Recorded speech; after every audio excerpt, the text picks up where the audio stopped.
During discussions, students often say things that you might want to challenge. It's important for you to respond to students in a way that encourages them to challenge the assumptions that they have made that led them to that conclusion. As a facilitator, when you fail to challenge incorrect assumptions, students take those destructive ideas home. We need to make sure that we're painting an accurate picture of the community's assets and power. Too often, our students come away with a self-serving, inflated perception of their contribution during service, and we want to avoid that. Students should focus more about learning from the community than on solving issues or giving back to the community. That's not to say that they shouldn't be motivated to action, but they should be motivated to informed and appropriate action.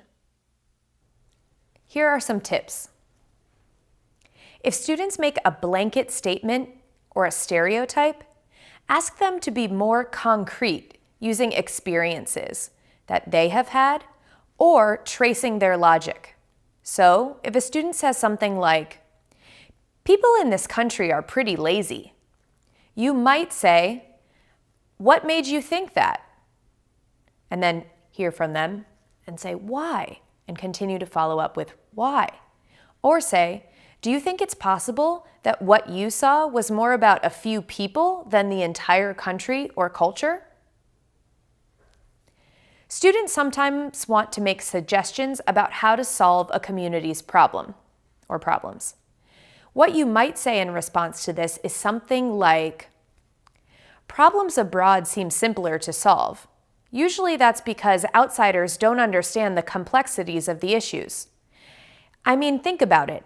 How would you feel if someone, especially someone without an education in the topic, came from across the world, came to your neighborhood and told you how to fix your home, your schools, change your diets, or your medical systems?" Sometimes students have not experienced poverty before in the way that they experience it on our programs. Students might share ideas about people who are poor that are not fully formed. They might say something like, "If they're so poor, why do they have a TV and a phone?" Or, "They're so poor, but they're so happy with so little."